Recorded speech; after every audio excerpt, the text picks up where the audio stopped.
Hello students, एक बार फिर से स्वागत है आपका मेरे channel unique lab of knowledge में। और मैं हूं उग्रसेन पुनिया। आज आपको पढ़ाऊंगा मैं द रेड ट्रैप लेसन, जो है पैनोरामा का लेसन है, कक्षा 12 की बुक का लेसन पैनोरामा का, जिसका नाम दिया यहाँ पे the rat trap. Red trap कहते हैं चूहेदानी को। तो हम पढ़ने वाले हैं चूहेदानी के बारे में। और इस लेसन के जो राइटर हैं उनका नाम दिया है सेल्मा लैगरलॉफ। इन्होंने इस लेसन को लिखा है। तो चलिए हम राइटर के बारे में पढ़ लेते हैं। About the writer, Selma Lagerlof was a Swedish writer. ये स्वीडन की राइटर थी। whose stories have been translated into many languages। इनकी कहानियां अनेक सारी भाषाओं के अंदर ट्रांसलेट करी गई। A universal theme runs through all of them. और इनकी कहानियों के अंदर एक यूनिवर्सल थीम है, वो दौड़ती है, यानी शाश्वत बनी रहने वाली एक थीम इनकी कहानियों में होती है। और वो क्या होती है? ए बिलीफ, एक विश्वास होता है इनकी कहानियों में, that the essential goodness in human being, कि ह्यूमन बीइंग के अंदर यानी इंसान के अंदर जो आवश्यक अच्छाई होती है, गुडनेस होती है, कैन बी अवेकन्ड, उसको हम जगा सकते हैं, उसको हम बाहर ला सकते हैं थ्रू अंडरस्टैंडिंग एंड लव, समझ के माध्यम से और प्यार के माध्यम से। यदि हम किसी बुरे इंसान के साथ अंडरस्टैंडिंग और प्यार से व्यवहार करें तो उसकी जो अच्छाई है वो हम देख सकते हैं, उस अच्छाई को हम बाहर ला सकते हैं लोगों के सामने। तो इसी बारे में ये कहानी है, हम पढ़ेंगे। बहुत ही इंटरेस्टिंग कहानी है। चलिए हम कहानी को शुरू करते हैं।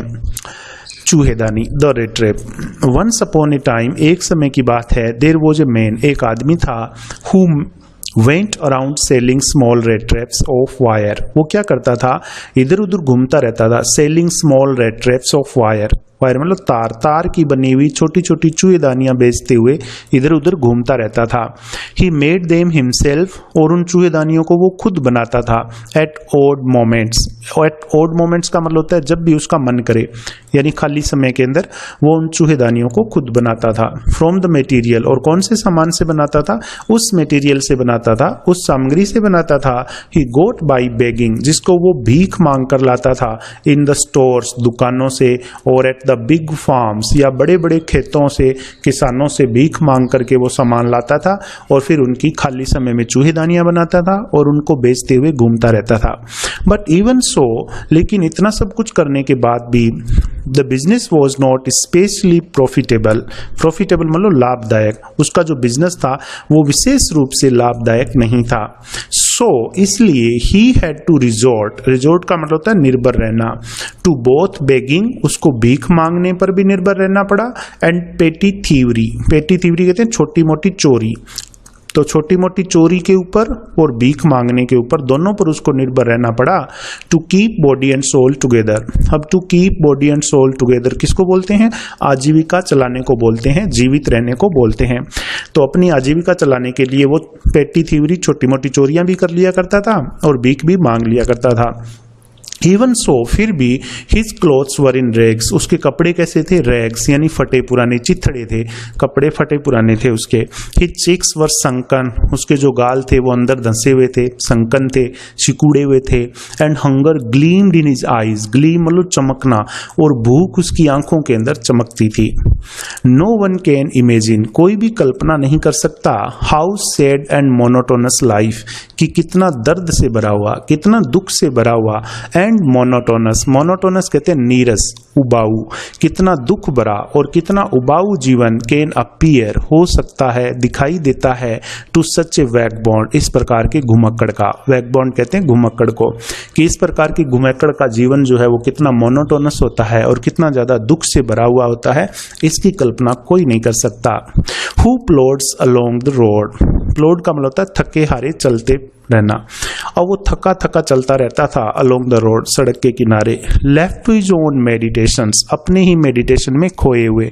Left to his own meditation कहते हैं ध्यान को, अपने ही ध्यान के अंदर खोए हुए सड़क पर चलता रहता था।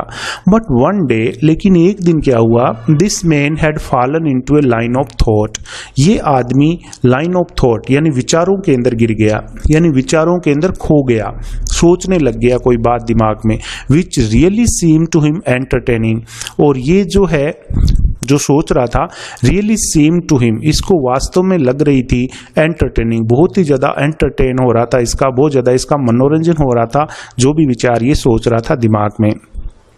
ही had naturally been thinking, naturally का अर्थ होता है स्वाभाविक रूप से, वो स्वाभाविक रूप से सोच रहा था ऑफ हिज रेट ट्रैप्स, अपनी चूहेदानियों के बारे में वो सोच रहा था। When suddenly he was stuck by, तभी अचानक, स्टक बाई का मतलब होता है दिमाग में आना, द आइडिया, एक आइडिया उसके दिमाग के अंदर आया, दैट कि the whole world about him, कि उसके चारों तरफ की जो दुनिया है, the whole world with its lands and seas, पूरी दुनिया जिसके अंदर जमीनें हैं, जिसके अंदर महासागर हैं, समुद्र है, इट्स सिटीज एंड विलेजेस, इसके जो शहर हैं, इसके जो गांव हैं इस दुनिया के, वॉज नथिंग, ये सब कुछ भी नहीं है but a big great trap, एक बड़ी चूहेदानी के अलावा। तो क्या सोच रहा था ये, कौन से विचारों में गिर गया था कि पूरी दुनिया जो उसके चारों तरफ है, जिसमें बड़ी बड़ी जमीनें हैं, महासागर हैं, समुद्र हैं, बड़े बड़े शहर हैं, गांव हैं, ये सब एक बड़ी चूहेदानी के अलावा पूरी दुनिया और कुछ भी नहीं है।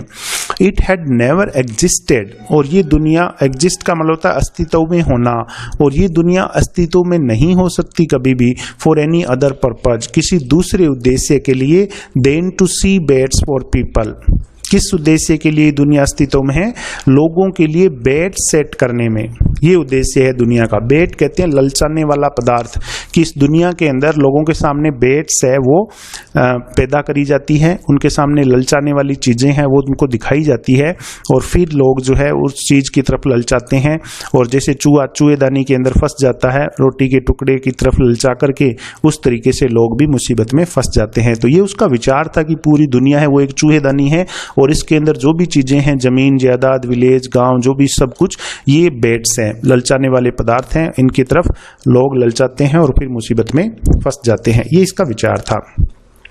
It offered riches and joy, अब इस दुनिया के अंदर ललचाने वाले पदार्थ कौन कौन से हैं जो ये दुनिया हमारे सामने पेश करती है। ऑफर्ड रिचेज एंड जॉयस, धन, रिचेज मतलब धन, जॉयस मतलब खुशियां, ये ललचाने वाले पदार्थ हैं। शेल्टर, शरण एंड फूड, भोजन, ये ललचाने वाले पदार्थ हैं। हीट एंड क्लोथिंग, गर्मी, कपड़े, ये ललचाने वाले पदार्थ हैं। Exactly as the rat trap offered, बिल्कुल ठीक उसी तरीके से जैसे एक चूहेदानी ऑफर करती है चीज एंड पोक, चीज मतलब पनीर, पोक कहते हैं सूअर के मांस को, जो सूअर का मांस या पनीर जो है वो जिस तरीके से एक चूहेदानी में रखा जाता है, उसी तरीके से ये चीजें इंसान के सामने इस दुनिया में रखी जाती है।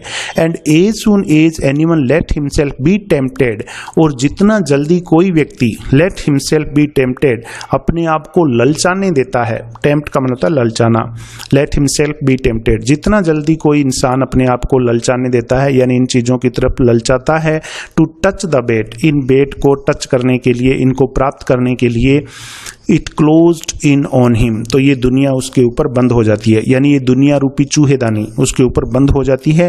And then everything came to an end, और फिर सब कुछ खत्म हो जाता है। ये उसका विचार था कि इस दुनिया के अंदर धन दौलत, शरण, भोजन, गर्मी, कपड़े या बहुत सारी दूसरी भी चीजें हैं, वो उस तरह की चीजें हैं जैसे हम चूहेदानी के अंदर कोई रोटी का टुकड़ा, पनीर का टुकड़ा या मांस का टुकड़ा रखते हैं चूहे को फंसाने के लिए, तो इस दुनिया के अंदर ये चीजें हैं इंसान को फंसाने के लिए। जैसे ही इंसान इनकी तरफ ललचाता है, लालायित होता है, ये दुनिया रूपी चूहेदानी उसके ऊपर बंद हो जाती है और फिर सब कुछ उसके लिए खत्म हो जाता है। The world had of course, ये दुनिया निस्संदेह never been very kind to him, उसके प्रति कभी बहुत ज्यादा दयालु नहीं रही थी, यानी ये जो घुमक्कड़ था इसके प्रति ये दुनिया बहुत ज्यादा दयालु नहीं रही थी, यानी दुनिया के लोगों ने कभी भी इसके प्रति इतनी ज्यादा दया नहीं दिखाई थी। सो इसलिए it gave him unwanted Joy, ये उसको अनचाहा जॉय देता था, अनचाही खुशी देता था, to think ill of it, कि वो इस दुनिया के बारे में बुरा सोचता था, इन दिस वे, इस तरीके से, यानी अपने ऊपर पड़ा है, दुनिया को चूहेदानी मानता है, फिर सोचता है कि लोग इसकी तरफ ललचाते हैं बेट्स की तरफ और फिर मुसीबत में फंस जाते हैं। तो ऐसा विचार क्यों था उसका? क्योंकि दुनिया के लोग उसके प्रति दयालु नहीं थे, काइंड नहीं थे, और इसलिए वो इस दुनिया का इस तरीके से बुरा सोचता था और इससे उसको अनवांटेड जॉय यानी अनचाही खुशी मिलती थी। It became a cherish pass time of his, ये उसका एक पसंदीदा पास टाइम हो गया था। चेरिश मतलब पसंदीदा, पास टाइम समय गुजारने का तरीका हो गया था उसका ये, इस तरीके से वो बुरा सोचकर अपना टाइम गुजारता था। ड्यूरिंग मेनी ड्रेरी प्लोडिंग्स, ड्रेरी मतलब थकाऊ, प्लोडिंग्स कहते हैं यात्राओं को, यानी जो थकाऊ यात्राएं होती है उन्हीं को बोलते हैं। तो तो बहुत सारी थकाऊ यात्राओं के दौरान टू थिंक ऑफ पीपल, वो उन लोगों के बारे में सोचता था, ही न्यू, जिनको वो जानता था, who had let themselves be caught, जिन्होंने अपने आप को पकड़े जाने दिया था, इन द डेंजरस स्नेयर, इस खतरनाक जाल में, स्नेयर कहते हैं जाल को। तो अपनी थकाऊ यात्राओं के दौरान ये उन लोगों के बारे में सोचता था जिन्होंने अपने आप को इस खतरनाक जाल में ललचाने दिया था या फंसने दिया था। एंड ऑफ अदर्स, उन दूसरे लोगों के बारे में भी ये सोचता था, who were still circling around the bait, जो अभी भी सर्कलिंग अराउंड, चारों तरफ चक्कर लगा रहे थे, द बेट, ललचाने वाले पदार्थ के चारों तरफ अभी भी कुछ लोग तो घूम रहे थे जो कि फंसने वाले थे मुसीबत के अंदर, और कुछ लोग मुसीबत में फंस चुके थे, तो उनके बारे में ये सोचता था। वन डार्क इवनिंग, एक अंधेरी शाम को, as he was trudging along, जब वो थका हुआ जा रहा था, ट्रजिंग अलोंग का मतलब जैसे बहुत ज़्यादा वजन किसी के ऊपर लाद दिया जाता है तो वो किस तरीके से चलता है, थका हुआ। तो जब वो थका हुआ जा रहा था, द रोड, सड़क के किनारे किनारे, he caught sight of a little grey cottage, catch sight का मतलब होता है दिखाई देना, तो उसको दिखाई दी ए लिटिल ग्रे कॉटेज, एक छोटी सी धूसर रंग की कुटिया, कॉटेज दिखाई दी, बाई द रोड साइड, सड़क के किनारे। And he knocked on the door, और उसने दरवाजा खटखटाया, to ask shelter for the night, रात के लिए शरण मांगी, शेल्टर मतलब शरण मांगना कि मेरे को रात रात यहाँ पे आपकी कुटिया में रुकने दो, तो उसने शरण मांगी, दरवाजा खटखटाया। नॉर वॉज ही रिफ्यूज्ड, ना तो उसको इनकार किया गया, instead of the sour faces. अब देखिए यहाँ पे बताया कि जब इसने कॉटेज के अंदर शरण मांगी, नोर वॉज ही रिफ्यूज, तो उसको इनकार नहीं किया गया था। अब यहाँ पे आगे बताया instead of the sour faces, instead of का मतलब होता है के बजाय, द सोवर फेसेस, नफरत से भरे हुए चेहरे, विच ऑर्डिनरीली मेट हिम, जो प्राय उसे मिलते थे, नफरत से भरे हुए चेहरे जो प्राय उससे मिलते थे, उसके बजाय द ओनर, जो घर का मालिक था, जो कुटिया का मालिक था, who was an old man, जो एक बूढ़ा व्यक्ति था, विदाउट वाइफ और चिल्ड्रन, ना उसके वाइफ थी ना उसके बच्चा था, वॉज हैप्पी, वो भी खुश हुआ, to get someone to talk, कि उसे बात करने के लिए कोई मिल गया था, इन हिज लॉनलीनेस, अपने अकेलेपन के अंदर। तो प्राय उसको क्या कर दिया जाता था, उसको कैसे चेहरे मिलते थे, सोवर फेसेस, नफरत से भरे हुए चेहरे उसको हमेशा मिलते थे, यानी लोग उसको शरण देना तो दूर की बात, खाने की पीने की चीजें भी नहीं देते थे। तो यहाँ पे जब वो आया इस कुटिया में, ये जो मालिक था इसने इसको मना नहीं किया, इसकी वजह थी, वजह क्या थी कि इसको भी बात करने के लिए कोई चाहिए था, ये अकेलेपन से पीड़ित था, ना इसके वाइफ थी ना इसके कोई चाइल्ड था, इसलिए इसने इसको अपनी कुटिया के अंदर शरण दे दी। इमीडिएटली, तुरंत ही put the porridge pot, porridge कहते हैं दलिये को, पॉट मतलब बर्तन, उसने तुरंत ही दलिये का बर्तन है वो चढ़ा दिया, ऑन द फायर, आग पर, एंड गेव हिम सपर, और उसे रात का भोजन दिया, जो घुमक्कड़ था उसको।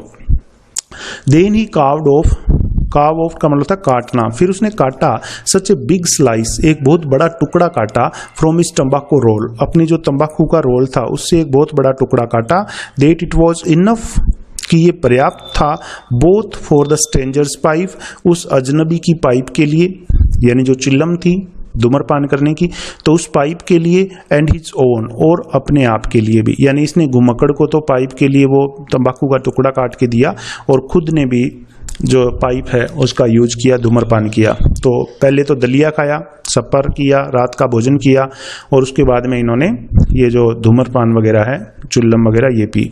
फाइनली ही गोट आउट, आखिरकार उसने क्या किया, जो किसान था या जो भी कुटिया का मालिक था, finally got out an old pack of card, pack of cards कहते हैं ताश को, उसने एक पुरानी ताश की डिब्बी निकाली, एंड प्लेड मेजोलिस, और उन्होंने कौन सा खेल खेला था, मेजोलिस नामक खेल खेला, विद हिज गेस्ट, अपने मेहमान के साथ, अंटिल बेड टाइम, जब तक सोने का समय नहीं हो गया, बेड टाइम नहीं हो गया, तब तक ये दोनों मेजोलिस नामक खेल खेलते रहे।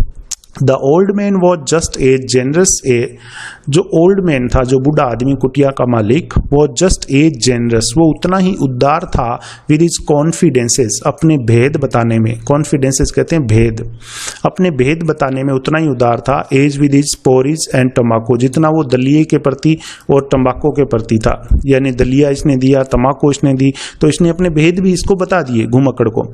द गेस्ट वॉज इन्फॉर्म्ड, तो मेहमान जो था उसको सूचित कर दिया गया, यानी घुमक्कड़ को बता दिया गया एट वंस, तुरंत ही, that in his days of prosperity, कि अपने अमीरी के दिनों में, प्रोस्पेरिटी समृद्धता के दिनों में, हिज होस्ट उसका मेजबान, हैड बीन ए क्रॉफ्टर एक किसान का काम करता था, at Ramsjo iron works, Ramsjo iron works के अंदर, ये जगह, ये कारखाना रेमजो आयरन वर्क्स, यहाँ पे वो क्रॉफ्टर का काम करता था। क्रॉफ्टर एक छोटे किसान को बोलते हैं। तो उस बूढ़े व्यक्ति ने बताया कि मैं अपनी प्रोस्पेरिटी के दिनों के अंदर रेमजो आयरन वर्क्स के अंदर क्रॉफ्टर का काम किया करता था, and had worked on the land, और मैंने जमीन पर भी काम किया है, यानी खेती बाड़ी भी मैंने की है। Now that he was no longer able to do day labour, अब चूंकि वो नो लॉन्गर एबल, अब योग्य नहीं था, टू डू डे लेबर, दिन की मजदूरी करने के वो योग्य नहीं था, बूढ़ा हो गया था, दिन का काम करने के वो योग्य नहीं था। इट वॉज हिज काउ, तो उसके पास एक गाय थी, विच सपोर्टेड हिम, जो उसका सहयोग करती थी, जो उसका सहारा बनी हुई थी। यस, हाँ, that bossy was extra ordinary, bossy कहते हैं शक्तिशाली को, ताकत को, लेकिन यहाँ पे काऊ के लिए आया, गाय के लिए आया है। वो जो शक्तिशाली गाय थी वो एक्स्ट्रा ऑर्डिनरी थी, असाधारण थी। शी कुड गिव मिल्क, वो दूध देती थी, for the creamery every day, creamery कहते हैं जो मक्खनशाला होती है उसको बोलते हैं, वो रोजाना मक्खनशाला के लिए दूध देती थी। एंड लास्ट मंथ, और पिछले महीने he had received all of 30 kronor, उसको 30 क्रोनर प्राप्त हुए थे इन पेमेंट के रूप में, यानी उसने इस गाय का दूध बेचा था और पिछले महीने इस बूढ़े किसान को 30 क्रोनर जो है वो मिले थे। The stranger must have seemed incredulous, अब जो स्ट्रेंजर था, घुमक्कड़ जो था, यानी चूहेदानी बेचने वाला व्यक्ति जो आया था कुटिया में शरण लेने के लिए, वो जो था must have seemed incredulous, incredulous कहते हैं अविश्वसनीय, वो थोड़ा सा अविश्वसनीय लग रहा था, यानी उसको विश्वास नहीं हो रहा था इसकी बात पर, बूढ़े किसान की बात पर। For the old man got up, इसलिए जो बूढ़ा आदमी था वो उठा, and went to the window, खिड़की के पास गया, took down a leather pouch, और उसने एक चमड़े की थैली नीचे उतारी, विच हंग ऑन ए नेल, जो एक कील पर, नेल पर लटकी हुई थी, in the very window frame, window का फ्रेम था, जो खिड़की का फ्रेम, उसके पास एक कील पर लटकी हुई थी लेदर पाउच, यानी चमड़े की थैली, वो उसने नीचे उतारी। एंड पिक्ड आउट, और बाहर निकाले 3 रिंकल्ड 10 क्रोनर बिल्स, 3 रिंकल्ड मतलब झुर्रियां पड़े हुए, सलवटें पड़े हुए 10 क्रोनर बिल, बिल कहते हैं नोट को, 10-10 क्रोनर के 3 नोट उसने बाहर निकाले, यानी 30 क्रोनर इसने बताया कि मेरे पास है, मैं झूठ नहीं बोल रहा हूं, तो इसने निकाल के दिखाई उसको, घुमक्कड़ को, किसान ने। These He held up before the eyes of his guest, इनको, इन तीनों नोट को held up before the eyes of his guest, अपने मेहमान की आंखों के सामने करके उसने पकड़ा कि ये देखो, मैं सच कह रहा हूँ, झूठ नहीं बोल रहा हूँ, मेरे पास है 30 क्रोनर। नोडिंग नोइंगली, नोड का अर्थ होता है हाँ में सिर हिलाना, और जानबूझ करके यानी जानते हुए उसने सिर हिलाया हाँ में कि मेरे पास है। And then stuffed them, stuff का मतलब है ठूंस देना, और उसके बाद में उन नोट्स को ठूंस दिया, बैक फिर से, इनटू द पाउच, उस थैली के अंदर फिर से ठूंस दिया, वापस डाल दिया उन नोट्स को। द नेक्स्ट डे, अगले दिन क्या हुआ, बोथ मैन गोट अप, दोनों आदमी उठे, in good season, in good season का मतलब होता है जल्दी ही, सुबह जल्दी उठ गए दोनों आदमी। द क्रॉफ्टर वॉज इन ए हरी, अब जो क्रॉफ्टर था, जो किसान था, कुटिया का मालिक, वो जल्दबाजी में था, टू मिल्क हिज काऊ, उसको अपनी गाय का दूध निकालना था, इसलिए वो जल्दी उठा। And the other man probably thought, और दूसरे आदमी ने, घुमक्कड़ ने शायद ये सोचा, he should not stay in bed, कि उसको बिस्तर में नहीं रहना चाहिए, when the head of the house had Gotan up, जब घर का मालिक ही उठ चुका है तो उसको कुटिया के बेड के अंदर नहीं रहना चाहिए, तो वो भी उठ गया, जो घुमक्कड़ था वो भी। दे लेफ्ट द कॉटेज, और उन्होंने उस कुटिया को छोड़ दिया, एट द सेम टाइम, एक ही समय पर दोनों ने कुटिया को छोड़ दिया। The crofter locked the door, अब जो किसान था जिसकी वो कुटिया थी, क्रॉफ्टर लॉक्ड द डोर, उसने दरवाजे को लॉक किया, and put the key in his pocket, और चाबी को अपनी पॉकेट के अंदर डाल लिया। The man with the red traps, और चूहेदानी वाला जो आदमी था, सेड गुड बाय, उसने गुड बाय कहा, एंड थैंक यू, और धन्यवाद भी कहा किसान को। एंड देयर अपॉन, और उसके बाद, each went his own way, उनमें से प्रत्येक अपने अपने रास्ते चला गया, किसान है वो अपने रास्ते पर चला गया, और जो दूसरा जो आदमी था जो चूहेदानियां बेचता था वो अपने रास्ते पर चला गया। But half an hour later, आधे घंटे के बाद, the rat trap peddler stood again, जो चूहेदानी बेचने वाला था घुमक्कड़ व्यक्ति peddler, stood again before the door, वो उस कुटिया के दरवाजे के आगे फिर से खड़ा था। यानी जो क्रॉफ्टर चला गया तो वो आधे घंटे के बाद में जो चूहेदानी वाला था वो वापिस आ गया। He did not try to get in, however, हालांकि उसने अंदर जाने की कोशिश नहीं करी, वो कुटिया के अंदर नहीं गया। He only went up to the window, वो केवल खिड़की के पास गया। Smashed a pane, smash मतलब तोड़ा, पेन मतलब कांच, उसने खिड़की का कांच तोड़ा। स्टक इन हिज हैंड, और अपना हाथ अंदर डाला। And got hold of the pouch, और उसने जो पाउच था लेदर पाउच जिसके अंदर नोट थे उसको पकड़ा विद 30 क्रोनर, जिसके अंदर 30 क्रोनर नोट थे। उस थैली को जो खिड़की के पास ही टंगी हुई थी, इसके सामने ही टंगी थी उस क्रॉफ्टर ने, तो इसने उस 30 क्रोनर वाली थैली को पकड़ा। ही टुक द मनी, फिर उसमें से उसने पैसे निकाले। And thrust it into his own pocket, thrust का मतलब होता है ठूंस लेना, और उन पैसों को अपनी पॉकेट के अंदर ठूंस लिया। Then he hung the leather pouch, फिर उसने वो लेदर पाउच था चमड़े की थैली उसको टांग दिया। वेरी केयरफुली, बहुत ही सावधानी से बैग फिर से टांग दिया। इन इट्स प्लेस, इसके स्थान पर। एंड वेंट अवे, और फिर वहां से चला गया। यानी चोरी की इसने, 30 क्रोनर थे, किसान के जाने के बाद में इसने वो चुरा लिए थे, क्योंकि इसके सामने ही उसने दिखा के थैली के अंदर रख करके वहां पे टांगे थे।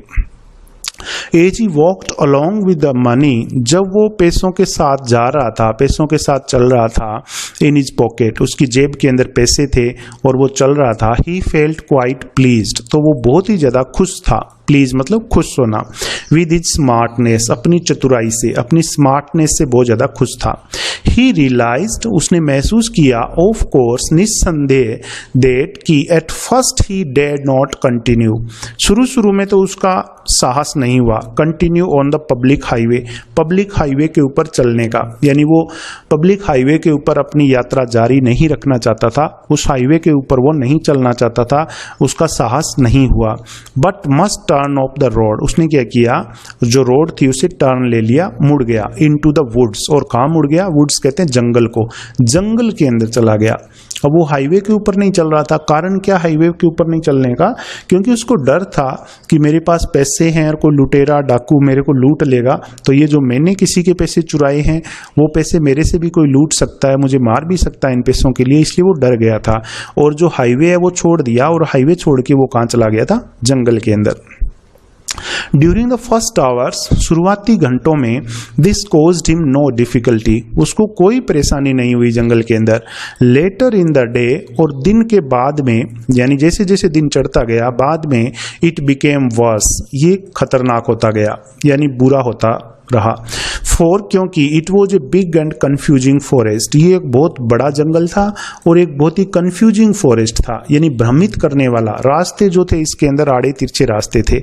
विच ही हैड गोटन इनटू, जिसके अंदर उसने प्रवेश कर लिया था, जिस जंगल के अंदर ये घुमक्कड़ चला गया था, वो जंगल कैसा था, बहुत बड़ा था और बहुत ज्यादा कंफ्यूजिंग था। ही ट्राइड, उसने कोशिश की घुमक्कड़ ने, टू बी श्योर, आश्वस्त होने की, to walk in a definite direction, कि वो एक निश्चित दिशा के अंदर चलता रहे। But the paths twisted back, लेकिन जो रास्ते थे ट्विस्टेड बैक एंड फोर्थ, वो इतने आड़े तिरछे मुड़े हुए थे। सो स्ट्रेंजली, बहुत ही अजीब तरीके से रास्ते हैं वो, आड़े तिरछे गोल घुमावदार इधर उधर मुड़े हुए थे। ही वॉक्ड, वो चला, एंड वॉक्ड, और चलता रहा, without coming to the end of the wood, बिना उस जंगल का किनारा आए। एंड ऑफ द वुड, जंगल का किनारा, लेकिन उस जंगल का किनारा नहीं आ रहा था, अब वो उस जंगल से बाहर नहीं निकल पा रहा था। And finally he realise that, और आखिरकार उसने महसूस किया कि he had only been walking, कि वो तो केवल चल रहा था around in the same part of the forest, जंगल के एक ही हिस्से के अंदर वो चल रहा था, यानी रास्ते इतने ज्यादा घुमावदार थे कि वो घूम फिर के वापस उसी जगह आ जाता था। तो उसको महसूस हो गई ये बात। All at once, तुरंत ही रिकॉल्ड हिज थॉट्स, रिकॉल मतलब याद आना, हिज थॉट्स, उसे अपने ही विचार याद आए, about the world and the rat trap, इस दुनिया और उस चूहेदानी, यानी उसने उसके विचार क्या थे कि दुनिया पूरी चूहेदानी है और इसके अंदर ललचाने वाले पदार्थ हैं। तो ये जो विचार थे इसकी दुनिया को लेकर, चूहेदानी को लेकर, ये विचार इसको याद आए। Now his own turn had come, अब उसकी खुद की बारी आ गई थी इस चूहेदानी के अंदर फंसने की। He had late himself B fooled, उसने अपने आप को मूर्ख बनने दिया था। बी फूल का मतलब था मूर्ख बनने देना। He had let himself be fooled, उसने अपने आप को मूर्ख बनने दिया था। by a bait, एक ललचाने वाले पदार्थ से, and had been caught, और अब वो पकड़ा गया था। यानी ललचाने वाला पदार्थ कौन सा था इसके लिए? वो 30 क्रोनर जो इसने किसान के चोरी किए थे। तो ये कह रहा है कि मैं उन 30 क्रोनर की तरफ ललचाया और अब मैं फंस गया इस चूहेदानी के अंदर। द होल फॉरेस्ट, अब ये जो पूरा जंगल था, with its Trunks and branches, जिसके अंदर तने थे पेड़ों के, ब्रांचेज थी, शाखाएं थी, इट्स थीकेट्स एंड, थीकेट्स कहते हैं झुरमुट को, इसके अंदर बहुत सारे झुरमुट थे, एंड फॉलन लॉग्स, और गिरे हुए लट्ठे थे, क्लोज्ड इन अपॉन हिम, उसके ऊपर ये जंगल बंद हो गया था, लाइक एन इनपेनिट्रेबल प्रिजन, किस तरह से बंद हो गया था? इम्पेनिट्रेबल कहते हैं अभेद्य, प्रिजन कहते हैं जेल को, एक अभेद्य जेल की तरह उसके ऊपर ये जंगल बंद हो चुका था। फ्रॉम विच, जिससे ही कुड नेवर स्केप, वो अब बच नहीं सकता था। स्केप का मतलब होता है बच निकलना, अब वो इस जंगल रूपी जेल से बचकर बाहर नहीं निकल सकता था। इट वॉज लेट इन दिसंबर, अब दिसंबर का आखिरी टाइम चल रहा था, यानी सर्दियां थी। Darkness was already descending, descend का मतलब था नीचे उतरना, छा जाना, तो अंधेरा है वो नीचे उतर रहा था।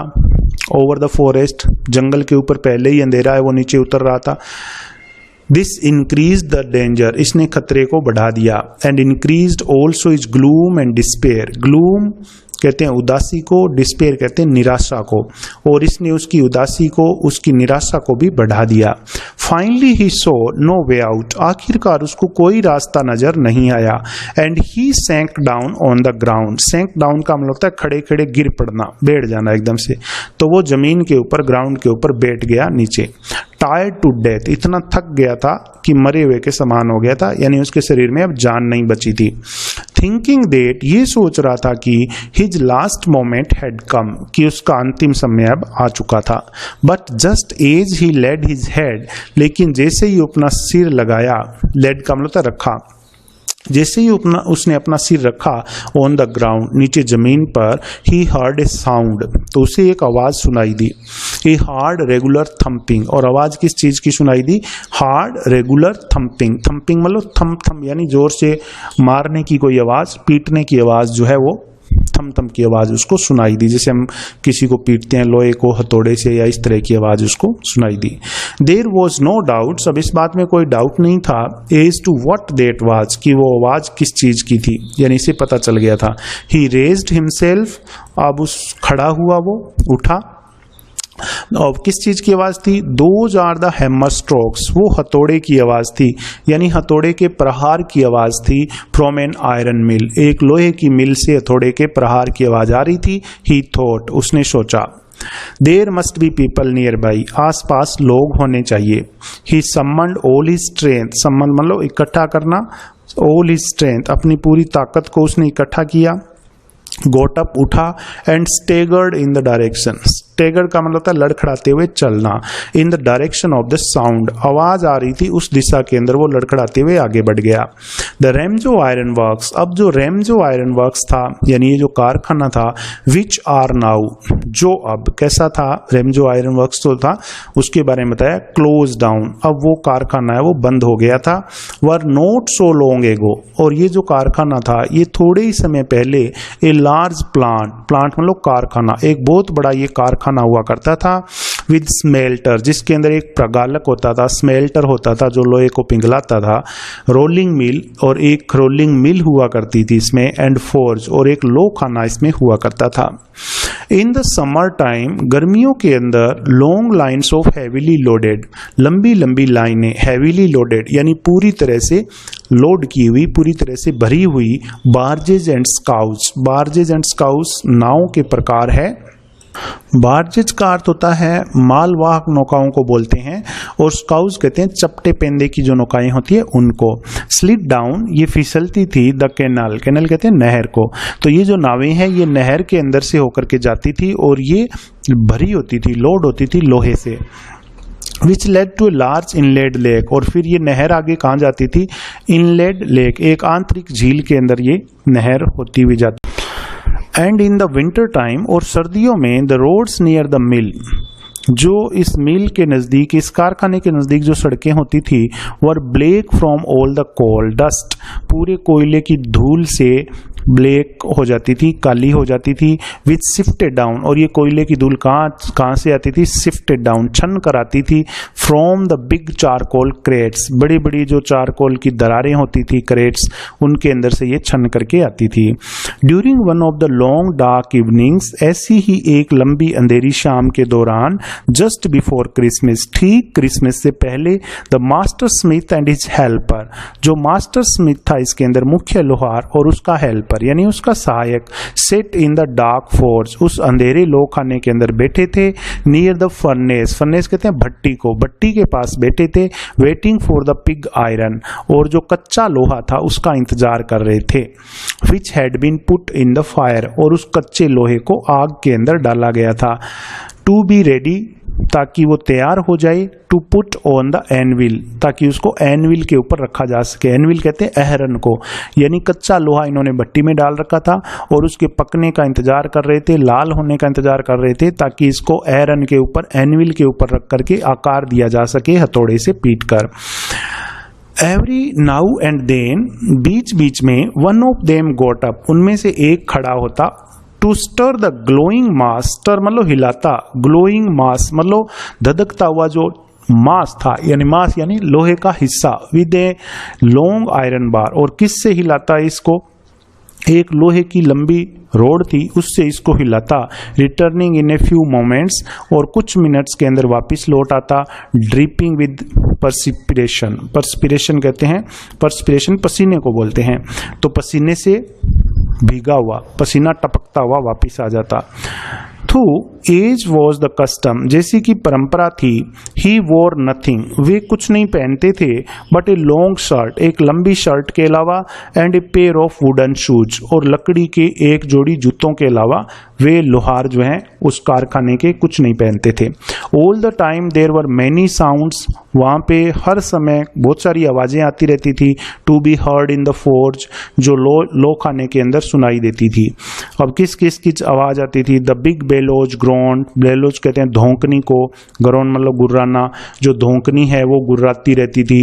And the burning coal cracked, और जो जलता हुआ कोयला है उसके कड़कड़ करने की आवाज़ आती रहती थी।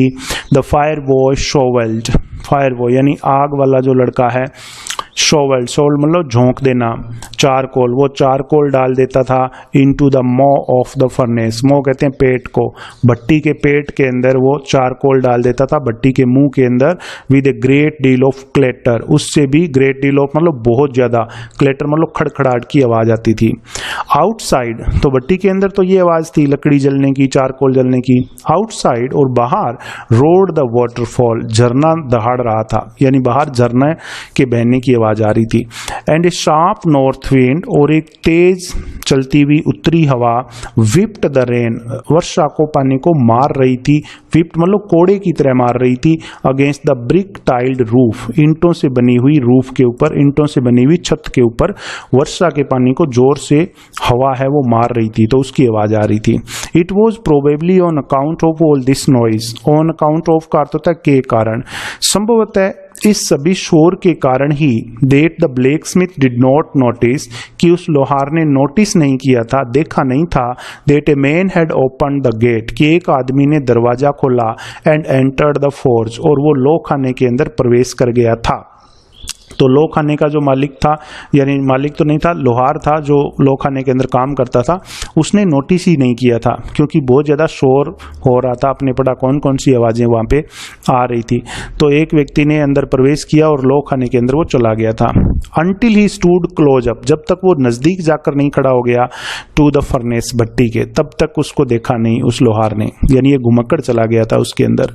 Surely it was nothing unusual, निश्चित रूप से कुछ भी असामान्य बात नहीं थी फॉर पुअर वैगबॉन्ड्स, इन जो गरीब घुमक्कड़ थे इनके बारे में, विदाउट एनी बेटर शेल्टर, कि इनको कोई भी अच्छी शरण के बिना, फॉर द नाइट, रात के लिए इनको कोई भी अच्छी शरण ना मिले, to be attracted to the forge, तो ये इस लो खाने की तरफ आकर्षित हो गया था, by the glow of the light, glow कहते हैं चमक को, प्रकाश लाइट को बोलते हैं, तो प्रकाश की चमक से ये इस लो खाने की तरफ आकर्षित हो गया था, विच स्केप्ड थ्रू, और ये जो प्रकाश है ये बच कर निकल रहा था, थ्रू द शूटी पेन, किससे, शूटी मतलब कालिक लगे हुए, पेन मतलब कांच, कालिक लगे हुए जो कांच थे खिड़कियों के, उनके अंदर से ये प्रकाश है वो बाहर दिखाई दे रहा था।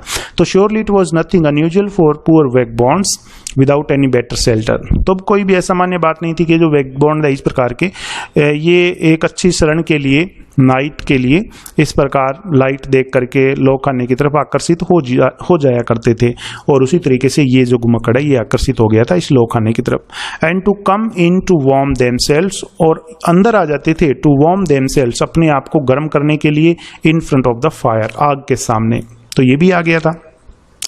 The blacksmith glanced only casually, अब जो लोहार थे अंदर दो, ग्लांस्ड उन्होंने घूर कर देखा, ओनली कैजुअली साधारण रूप से, एंड इनडिफरेंटली और उदासीनता से, एट द इंट्रूडर, इस घुसपैठिए को, इंट्रूडर यानी ये जो घुमक्कड़ उसके अंदर चला गया था लो खाने के अंदर, इसको उन्होंने साधारण रूप से देखा, उदासीनता से देखा। He looked the way people, अब ये कैसा दिखाई दे रहा था, ये उसी तरीके का दिखाई दे रहा था, people of his type usually did, उसकी तरह के लोग प्राय दिखाई देते हैं, ये भी वैसा ही दिखाई दे रहा था। विद ए लॉन्ग बियर्ड, लंबी लंबी दाढ़ी थी इस घुमक्कड़ की, डर्टी, गंदे, रेगिड, फटे पुराने कपड़े थे, and with a bunch of red traps, और एक चूहेदानियों का गुच्छा, डेंगलिंग, लटक रहा था, ऑन इट चेस्ट, उसके सीने पर चूहेदानियों का एक गुच्छा लटक रहा था। He asked permission to stay, उसने वहां रुकने की परमिशन मांगी, and the master blacksmith nodded, और मास्टर ब्लैकस्मिथ जो था, नोड मतलब हाँ में सिर हिलाना, ए हॉटी कंसेट, हॉटी मतलब घमंड भरी, कंसेट कहते हैं स्वीकृति को, उसने घमंड से भरी हुई स्वीकृति दे दी सिर हिलाकर, without honouring him with a single word, बिना उसको एक शब्द से सम्मानित किए, यानी एक भी शब्द उससे बोला नहीं, घमंड के साथ सिर हिला करके उस लोहार ने उसको अनुमति दे दी कि हाँ ठीक है तुम रात रुक जाओ इस लो खाने में। द ट्रैम्प, अब ये जो ट्रैम्प था, ये जो घुमक्कड़ था, डिड नॉट से एनीथिंग, इसने भी कुछ नहीं कहा इधर, तो उन्होंने नहीं कहा तो इसने भी नहीं कहा। He had not come there to talk, वो वहां पर बात करने के लिए नहीं आया था, but only to warm himself and sleep, केवल अपने आप को गर्म करने के लिए आया था क्योंकि सर्दी पड़ रही थी, एंड स्लीप, और वहां पर सोने के लिए आया था। तो स्टूडेंट ये था पार्ट 1 इसका, आगे सेकंड पार्ट बनाऊंगा आगे के लेसन का, तो इसके बाद में हम मिलेंगे सेकंड पार्ट में। Thank you.